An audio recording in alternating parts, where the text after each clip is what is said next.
Assalamualaikum dear students, my name is Muhammad Imran Javeed. I am running my services in Cecilia Scholars School and College, Waket.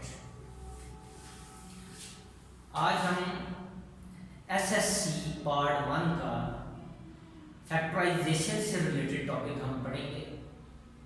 Chapter 5 हम कर रहे हैं, factorisation का start करने लगे हैं और एक्सरसाइज 5.1 हम स्टार्ट करेंगे। तो स्टार्ट करते हैं हम।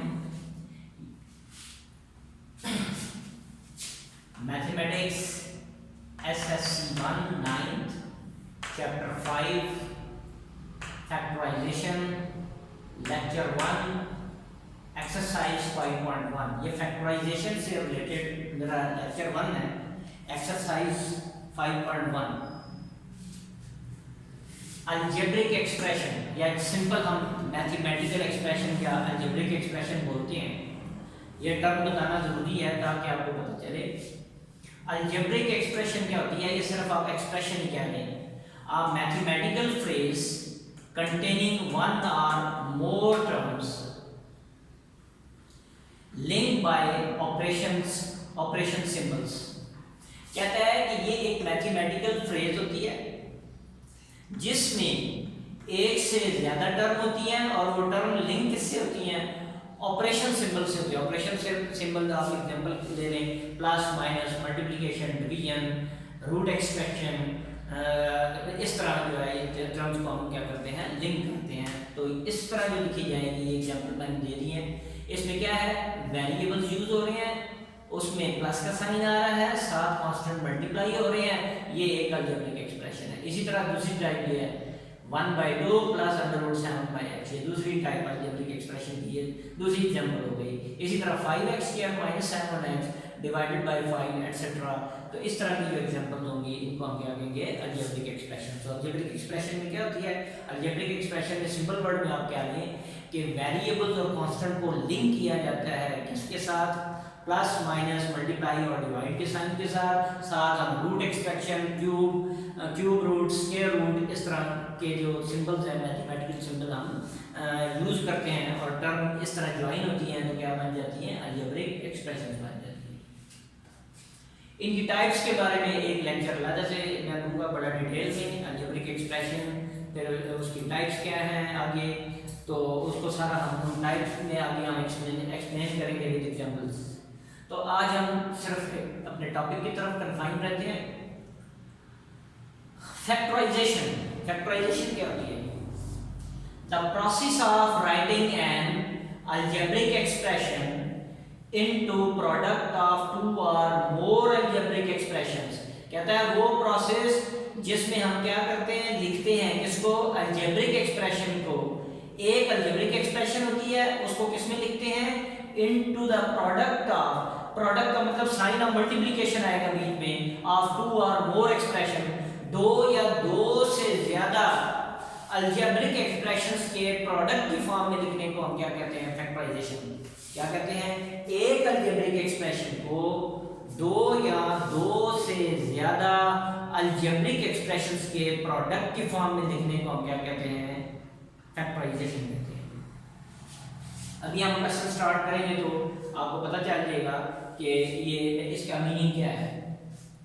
फिर एक्सप्लेन करता हूँ। The process of writing an algebraic expression, वो प्रोसेस जिसमें हम क्या करते हैं, एक अलजेब्रिक एक्सप्रेशन, इस तरह की एक्सप्रेशंस आएंगी, into the product of two or more expression, दो या दो से ज्यादा अलजेब्रिक एक्सप्रेशन की फॉर्म में लिखने को क्या कहते हैं, फैक्टराइजेशन कहते हैं। एक्सरसाइज 5.1 की तरफ हम आते हैं। टाइप 1 आज हम फैक्टराइजेशन की पढ़ रहे हैं और किससे पढ़ेंगे, factorization by taking common factors. Factorization हम कॉमन फैक्टर लेकर के आए वो हम करेंगे। तो एक्सरसाइज हम स्टार्ट करते हैं। इसकी कुछ एग्जांपल मैं करा देता हूं आपको। जैसे है first question part 1, 2abc minus 4abx plus 2abd 2abd 2abc minus 4abx plus 2abd। तो ये एक पूरी अलजेब्रिक एक्सप्रेशन है। इसमें कितनी टर्म है? First term, second term, third term. याद रख लेना अलजेब्रिक एक्सप्रेशंस की जो टर्म है वो प्लस और माइनस के साइन के साथ डिफाइन की जाती है। हमेशा जो टर्म्स होंगी वो उसमें प्लस और माइनस के साइन काउंट होंगे। अगर मल्टीप्लाई और डिवाइड हो रहे होंगे तो उनको हम एक टर्म जो है दरमियान में अगर मल्टीप्लाई और डिवाइड आ जाता है तो वो पूरी एक अलजेब्रिक एक्सप्रेशन कंसीडर होगी, वो उसमें टर्म कोई नहीं होगी, वो सिर्फ एक टर्म कहलाएगी। इसमें 3 टर्म है, 1 टर्म प्लस का माइनस का साइन, सेकंड टर्म और ये थर्ड टर्म। वैसे एग्जांपल के तौर पे मैं आपको यहाँ रफ वर्क में बता देता हूँ एग्जांपल कि अगर मैं ऐसे लिखूं 3 मल्टीप्लाइड बाय 2 डिवाइडेड बाय 7 तो ये सिंगल अलजेब्रिक एक्सप्रेशन है। ये एक अलजेब्रिक एक्सप्रेशन है, इसकी एक अलजेब्रिक एक्सप्रेशन है और इसकी सिर्फ क्या है? एक टर्म है, इसमें एक से ज्यादा टर्म नहीं है। इसी तरह अगर मैं इसको लिखूं 3 मल्टीप्लाइड बाय 2 प्लस 9 तो ये दोनों मिलकर मल्टीप्लाई हो रहे हैं तो ये दोनों मिलकर एक टर्म बनाएंगे और बीच में प्लस का साइन और ये सेकंड टर्म। इसी तरह अगर मैं लिखूं 5xyz multiplied by 10 divided by 7 और या कोई और वेरिएबल कर लें 1 बाय 9 तो ये सारी एक जो है वो टर्म है, इसमें एक से ज्यादा टर्म नहीं। तो टर्म हमेशा याद रख लेना, अलजेब्रिक एक्सप्रेशंस की जो टर्म है वो हमेशा प्लस और माइनस के साइन के साथ जो है वो डिफाइन की जाती है कि किस तरह टर्म हम लेंगे। इसमें 3 टर्म्स हैं। अब सबसे पहले हम क्या कर रहे हैं? Factorization by taking common factor लेंगे। ये 3 टर्म है। अभी हम जितने क्वेश्चन करेंगे उनमें या तो 3 टर्म्स होंगी या वो 2 टर्म्स होंगी। तो जब भी आपने इसको फैक्टराइज करना है तो फैक्टराइजेशन से पहले आपने देखना है कि कोई हर टर्म में से कॉमन तो नहीं निकलता पहले। तो यहाँ हम देखेंगे कॉमन निकलेगा 2, 4 और 2 तो ये सारे ही नंबर 2 पे डिवाइड हो जाते हैं। तो सबसे पहला फैक्टर क्या आ जाएगा? 2 कॉमन है, 2 आ गया। जितने नंबर होंगे ये 3 नंबर थे 2, 4 और 2 तो इनमें 2 जो है वो हर नंबर को डिवाइड कर सकता है तो ये एक कॉमन फैक्टर निकल आया इन 3 टर्म में से। अब दूसरा देखते हैं ए और ए तीनों टर्म में आ रहा है, एक ये कॉमन आ गया, तीनों टर्म में ये फैक्टर कॉमन आ गया। बी और बी ये भी सब में आ रहा है, तीनों में आ रहा है तो ये भी कॉमन ले लिया। अब उसके बाद क्या है? सी इसमें है, इसमें नहीं है और इसमें भी नहीं है, इसलिए सी कॉमन नहीं आएगा। अब यहाँ पर x बचा, x इसमें है लेकिन इसमें नहीं है तो x भी कॉमन नहीं आ सकता। इसी तरह यहाँ d बच गया, d इसमें आ रहा है, इसमें नहीं है और इसमें नहीं है तो हम d कॉमन नहीं ले सकते। तो जो सब टर्म में कॉमन होगा वो हम कॉमन लेंगे। तो अंदर आ जाएगा ये आपके पास, ये 2 इस 2 को डिवाइड करेगा 1 लिखने की जरूरत नहीं, ए बी और ए बी डिवाइड हो गया, ये भी 1 आ जाएगा, 1 हमें लिखने की जरूरत नहीं। क्या बच गया इधर? ये सी, यानी इसने इसको डिवाइड कर दिया तो 2ab c कैंसिल आउट हो जाएगा, सिर्फ क्या बच जाएगा? सी बच जाएगा माइनस। अब इस टर्म को ये टर्म डिवाइड कर देगी तो 2 2 4 ए पे डिवाइड होके 1, बी पे डिवाइड होके 1 आ जाएगा और क्या बच जाएगा? x। ऐसे रफ वर्क में मैं एग्जांपल देता हूं, जिस तरह क्या था 4abx, इसको किसने डिवाइड करना था? 2ab ने, तो 2ab ने डिवाइड करना था, 2 2 4 a से डिवाइड होके 1, b से डिवाइड होके 1 तो क्या बच गया? 2x। तो यहाँ 2 बच गया प्लस का साइन। अब इसी तरह इसको ऊपर रख लेंगे, इस पे डिवाइड करेंगे, 2 1 1 लिखने की जरूरत नहीं, a से कैंसिल आउट, 1 लिखने की जरूरत नहीं, b से डिवाइड होकर 1 आ जाएगा, लिखने की जरूरत नहीं, तो क्या बच जाएगा? d। यहाँ से क्या बच गया? d। तो ये आपके पास फैक्टराइज हो गया। तो क्या कॉमन निकाला था हमने? 2ab हमने हर टर्म में से कॉमन निकाला था तो ब्रैकेट में ये बच गया। तो अब जरा देखें ये फैक्टर्स बन गए, ये एक अलजेब्रिक एक्सप्रेशन थी तो इसके कितने प्रोडक्ट की फॉर्म में हमने इसको कन्वर्ट कर दिया। एक एक्सप्रेशन ये हो गई, एक a हो गई, एक b हो गया और एक ये हो गई। तो कितने फैक्टर बनते हैं? 1 2 3 और 4, ये 4 फैक्टर्स बनते हैं। इसका मतलब है ये चारों फैक्टर इसको इस पूरी अलजेब्रिक एक्सप्रेशन को डिवाइड कर देगा। 2 भी कंप्लीटली डिवाइड कर देगा, a भी इसको पूरा कंप्लीटली डिवाइड कर देगा, b भी इसको पूरा कंप्लीटली डिवाइड कर देगा, और ये जो एक्सप्रेशन आ रही है वो भी इसको कंप्लीटली डिवाइड कर देगी। तो याद रख लेना जो फैक्टर्स होते हैं वो अलजेब्रिक एक्सप्रेशन को कंप्लीटली डिवाइड कर देते हैं। जितने भी किसी अलजेब्रिक एक्सप्रेशन के फैक्टर्स होंगे, अलजेब्रिक एक्सप्रेशंस के जितने भी फैक्टर होंगे वो उस अलजेब्रिक एक्सप्रेशन को कंप्लीटली डिवाइड कर देते हैं। जिस तरह यहाँ कितने फैक्टर मान रहे थे, 1 2 3, मल्टीप्लाई के साइन आ रहे हैं। मैंने क्या कहा था, algebraic expression the process of writing an algebraic expression into the product of 2 और मोर एक्सप्रेशन। तो प्रोडक्ट की फॉर्म में लिख दिया गया, इस एक अलजेब्रिक एक्सप्रेशन को प्रोडक्ट की फॉर्म में कितनी अलजेब्रिक एक्सप्रेशन की, 2 या 2 से ज्यादा अलजेब्रिक एक्सप्रेशंस के प्रोडक्ट की फॉर्म में लिखने को, ये इसके और इसके बीच में मल्टीप्लाई है, इसके और इसके बीच में मल्टीप्लाई है, और ये पूरी एक अलजेब्रिक एक्सप्रेशन है, इनके बीच में मल्टीप्लाई है। तो कितनी अलजेब्रिक एक्सप्रेशन बनी, 1 2 3 और ये 4, तो इसके 4 फैक्टर बन गए। तो हर फैक्टर इसको कंप्लीटली डिवाइड कर देगा। अब हम नेक्स्ट क्वेश्चन की तरफ चलते हैं जी, third part. -3x square y minus 3x plus 9xy square, इसको फैक्टराइज करना है हमने। तो इसको अब हम करते हैं, ये भी 3 टर्म्स है। तो देखें पहली टर्म के साथ साइन किसका आ रहा है, माइनस का, माइनस कॉमन ले लिया, हालांकि माइनस सामने नहीं आ रहा, लेकिन माइनस का साइन कॉमन निकालते हैं। अभी मैं बताऊंगा क्या होगा, माइनस का साइन कॉमन निकालेंगे। अब यहाँ पर 3 और 9, तो ये सारे ही 3 पे डिवाइड हो जाते हैं, एक फैक्टर 3 आ गया। x स्क्वायर x और x पावर 1, तो सबसे लेस पावर x है और सब टर्म में आ रही थी, तो हमें x कॉमन निकालिए, x पावर 1। अगर पावर नहीं लिखी होगी इसका मतलब होगा 1। y इसमें आ रहा है, इस टर्म में नहीं था लेकिन इसमें है, तो तीनों टर्म में नहीं है, इस वजह से y कॉमन नहीं आएगा। तो क्या आंसर आ गया, माइनस आपने कॉमन निकाल लिया। अब इन सब के साइन चेंज है, ये माइनस कॉमन निकाला, ये प्लस हो जाएगा, 3 ने 3 को डिवाइड कर दिया, 1 आ जाएगा, x इसकी एक पावर से कैंसिल हो जाएगा, तो क्या बच गया x, और यहाँ क्या रह गया y। कैसे था, मैं फिर इसके सामने एग्जांपल बता देता हूँ। 3x² y over 3x, sign मैंने पहले माइनस है तो प्लस कर दिया उसको, तो ये 3x पे डिवाइड कर दिया, 3 से डिवाइड, x इसकी एक पावर से चला गया, तो xy बच गया, यहाँ x आ गया। माइनस कॉमन निकाल लिया, ये वाला साइन किसका हो जाएगा, प्लस का। याद रख लेना, जब माइनस कॉमन निकलेगा तो टर्म के साइन ब्रैकेट में चेंज हो जाएंगे। अब 3x और 3x, तो 3x इस 3x को इस 3x पे डिवाइड कर दिया जो कॉमन निकाला था, 3 3 1, तो x से कैंसिल हो गया, तो 1 तो इसकी जगह पूरे की जगह 1 आ जाएगा।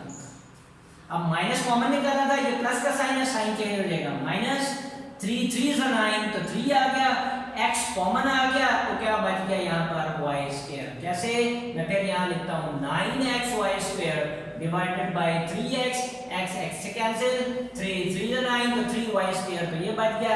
माइनस कॉमन निकाला था तो ये प्लस का साइन क्या हो गया, माइनस आ गया। अब इसके कितने फैक्टर बने हैं, ये 3 फैक्टर बनते हैं, -3 मल्टीप्लाई x मल्टीप्लाई ये पूरी एक्सप्रेशन एक फैक्टर है, 1 2 एंड 3, तो इसके 3 फैक्टर बन गए।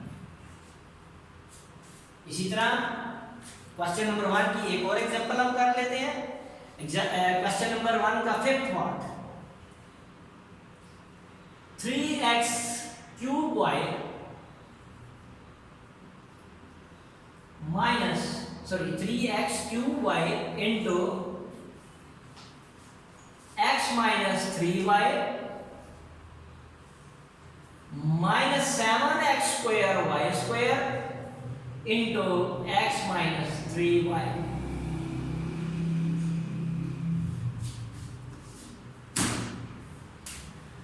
अब इसमें हम देखते हैं क्या करना है, ये कितनी टर्म है, ये पूरी इन दोनों के दरमियान में मल्टीप्लाई का साइन है, ये पूरी एक टर्म, इन दोनों के दरमियान में ये मल्टीप्लाई का साइन है, ये 2 टर्म, ये और ये मिलकर 2 टर्म दरमियान में माइनस का साइन।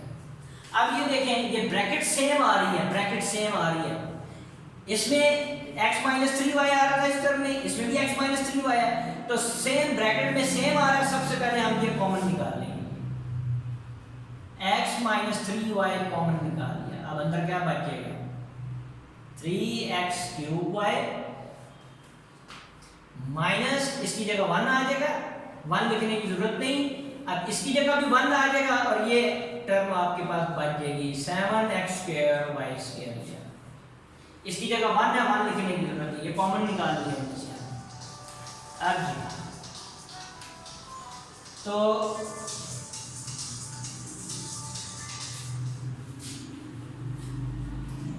नेक्स्ट स्टेप है x माइनस 3y बंद करना, ये आपके पास 3x cube y minus 7x square y square. अब हम चेक करते हैं, देखते हैं इनमें से तो कोई कॉमन नहीं था। अब ये कितने फैक्टर बन गए, एक ये बन गया और दूसरा ये हो गया, अभी मजीद ये फैक्टराइज हो सकता है, तो हम क्या करते हैं x माइनस 3y, इन दोनों में से 3 और 7 प्राइम है, इन ये किसी टेबल पे डिवाइड नहीं होंगे, इसलिए ये कॉमन नहीं आएंगे। अब x क्यूब है और x स्क्वायर है, दोनों टर्म में आ रहा है, तो x स्क्वायर कॉमन निकाल,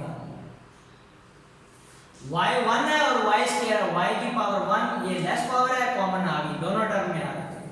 अब देखेंगे इसको जब हम इस पे डिवाइड करेंगे तो ऊपर क्या आ रहा था 3 as it is, x square जब इसको डिवाइड कर देगा एक पावर कम रह जाएगी, यहाँ 2 थी कॉमन आ गई, एक पावर कैंसिल हो जाएगी, 2 पावर कैंसिल हो जाएगी, इसमें से एक बच जाएगी, तो यहाँ x आ गया, y कॉमन आ चुका है, इसकी जगह 1 वो लिखने की जरूरत नहीं, minus 7 as it is, x square common आ चुका है, इसकी जगह 1 वो मल्टीप्लाई 1 लिखने की जरूरत नहीं, y पावर 1 और y पावर 2 है, एक पावर कॉमन आ गई तो एक पावर लेस हो जाएगी, ये y आ गया।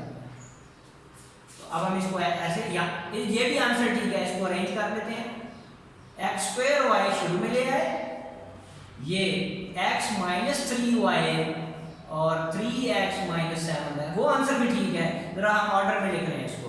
तो कितने फैक्टर बन गए 1 2 3 और 4, 1 2 3 और 4, ये 4 फैक्टर है। इसका मतलब है x स्क्वायर भी इसको पूरी कंप्लीटली डिवाइड करेगा, y भी कंप्लीटली डिवाइड कर देगा, ये x माइनस 3y भी कंप्लीटली डिवाइड कर देगा, 3x माइनस 7y भी कंप्लीटली डिवाइड कर देगा। तो इसके हमारे पास 4 फैक्टर आ गए हैं। ये हम पढ़ रहे हैं factorization by taking common factor. अब हम बढ़ते हैं क्वेश्चन नंबर 2 की तरफ, वो भी इसी से रिलेटेड है। क्वेश्चन नंबर 2, इस क्वेश्चन में इसके बाकी पार्ट्स आप खुद करेंगे। तो इसमें क्या खास बात थी, इसमें 3 टर्म आ रही थी या 2 टर्म आ रही थी, 3 टर्म्स आ रही थी या 2 टर्म्स आ रही थी, तो इस तरह हम इसको फैक्टराइज कर लेंगे। नेक्स्ट है क्वेश्चन नंबर 2, अब ये 4 टर्म्स वाले होंगे या 2 टर्म भी इसमें आ सकते हैं, लेकिन थोड़ी सी शेप चेंज हो जाएगी। तो ये हम करते हैं 5ax पार्ट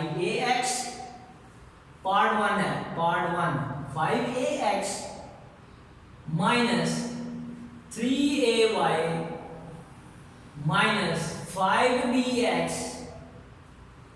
प्लस 3by।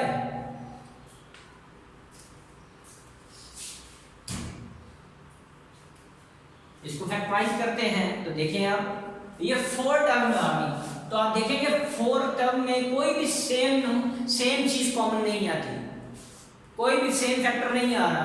तो हम क्या करते हैं, पेयर बना लेते हैं, ये 2 और ये 2, इन दोनों को इकट्ठा कर लेते हैं। ऐसे ही मैं इसको डॉटेड कर रहा हूँ, ये एक बन गई और ये बन गई। लाइन नहीं आपने लगानी, आपकी सहूलत के लिए लगा रहा हूँ कि ये 2 टर्म मैं इकट्ठी कर रहा हूँ, 2 टर्म कंबाइन कर रहे हैं। इन दोनों में a आ रहा है कॉमन, तो a कॉमन आ गया। 5 और 3 प्राइम है, ये प्राइम है तो कोई फैक्टर नंबर में कॉमन नहीं आता।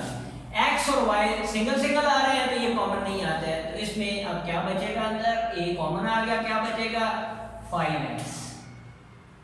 ये मैं हल्की सी लाइन नीचे लगा रहा हूँ, ये हल्की, ये इसका मतलब है ये पेयर यूज कर रहा हूँ, ये पेयर यूज कर रहा हूँ, ये पेयर। तो ये रह गया 5x माइनस 3y।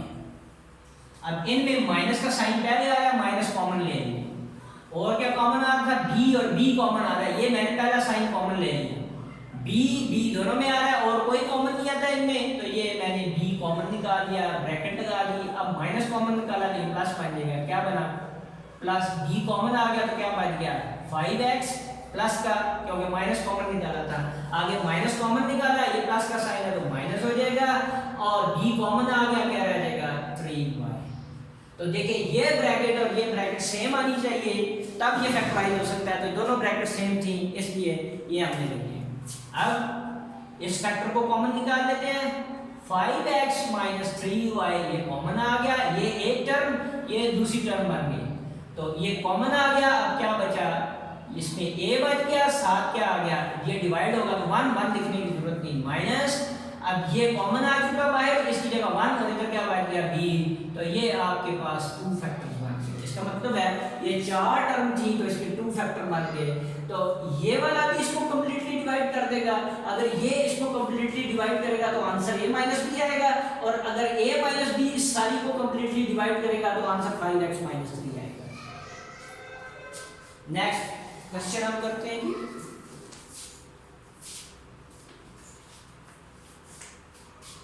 जैसे है question 3 third part, x cube plus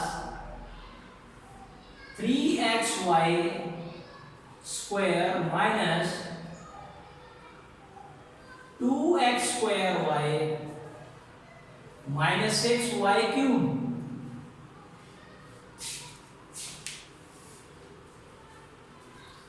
अब यहां पर देखें 4 टर्म है, तो देखते हैं हम फैक्टराइज करके, ये 2 टर्म और ये 2 टर्म, इन दोनों में x क्यूब है, यहां क्या है x है तो x कॉमन आ जाएगा, तो अब क्या करेंगे, अंदर x पावर 1 कॉमन आ गया तो क्या रहेगी पावर, इसमें से एक पावर लेस कर दी तो क्या रह जाएगा x स्क्वायर प्लस 3, इसी तरह x कॉमन आ चुका, यहां 1 लिखने की जरूरत नहीं, क्या बच गया y स्क्वायर।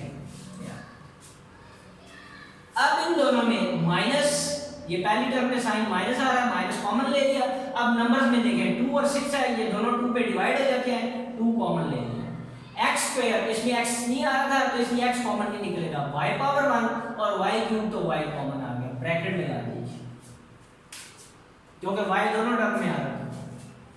अब 2 1 था 2, y 1 था 1, तो क्या बच जाएगा इधर x स्क्वायर, और साइन किसका आएगा प्लस का, क्योंकि माइनस कॉमन निकाला है, इसका साइन चेंज हो जाएगा प्लस, फिर माइनस कॉमन निकाला ये प्लस हो जाएगा।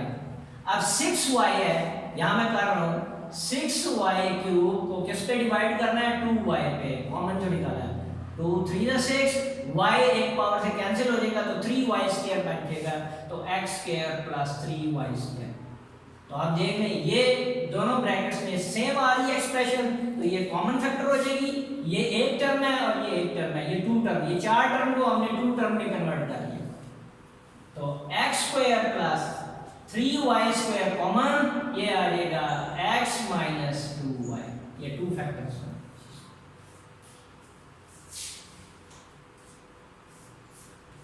ये इसका बड़ा इंपॉर्टेंट क्वेश्चन है जी, क्वेश्चन 2 का 4th part, very important question, question 2 का 4th part, x square minus y square into z plus y square minus z square into x, x square minus y square into z plus y square minus z square into x। अब ये 2 term है, ये 2 term है, ये एक term है, ये दूसरी टर्म, तो ये 2 टर्म है, इनको फैक्टराइज करना। अब देखें ये ब्रैकेट सेम होनी चाहिए थी, जैसे इस क्वेश्चन में मैंने क्या कहा था, ब्रैकेट सेम होगी तो कॉमन निकालें, लेकिन यहाँ तो ब्रैकेट सेम नहीं आ रहे। अब हम क्या करेंगे, इनको अंदर मल्टीप्लाई करेंगे, तो देखते हैं क्या सूरत बनती है, x square z minus y square z plus ये x इससे मल्टीप्लाई होगा, प्लस का साइन भी अंदर मल्टीप्लाई, तो x into Y square plus minus minus, और ये इसके साथ multiply z square into x।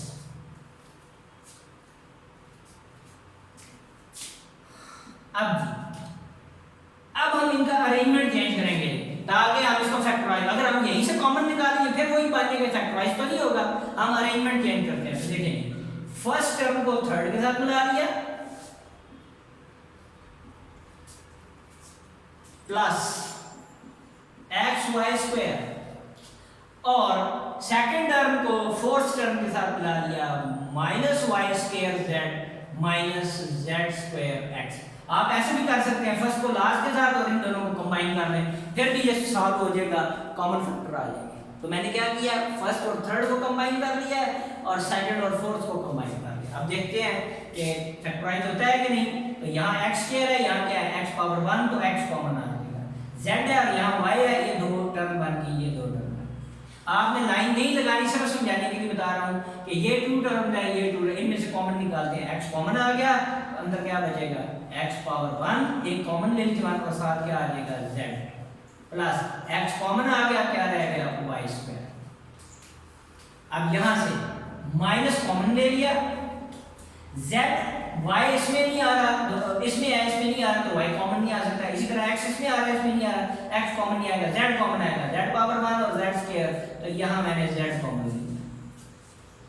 अब क्या रह जाएगा, यहाँ पर z कॉमन ले लिया, ये माइनस की पावर माइनस कॉमन ले लिया तो ये प्लस हो जाएगा, क्या बना y स्क्वायर, z को डिवाइड करेगा तो 1 आ जाएगा, 1 लिखने की जरूरत नहीं, माइनस कॉमन आ गया, ये प्लस हो जाएगा। साइन चेंज जब माइनस कॉमन लेते हैं तो z एक पावर कॉमन आ चुकी, यहाँ एक पावर कम हो जाएगी z और साथ x आ जाएगा। ये दोनों बिल्कुल सेम है, सिर्फ जो है वो अरेंजमेंट का फर्क है। तो मैं इसको इस स्टेप में ऐसे कर लेता हूँ, चलो x इंटू इसको इस तरह कर लेते हैं Y square plus x Z into minus Z into Y square plus x Z लिख लें या जेड एक्स लिख लें, एक ही बात है। एक्स जेड कहना या जेड मल्टीप्लाई एक्स कहना दोनों सेम है। अब यहां से ये टर्म एक और ये सेकंड टर्म बन गई, ये कॉमन आ गई आपके पास y square plus z x common, y square plus x z common, तो क्या बच जाएगा x माइनस जेड। तो ये फैक्टराइज हो गया, ये दो फैक्टर्स आ गए, ये भी इसको कंप्लीटली डिवाइड कर देगा, ये भी इसको कंप्लीटली डिवाइड कर देगा।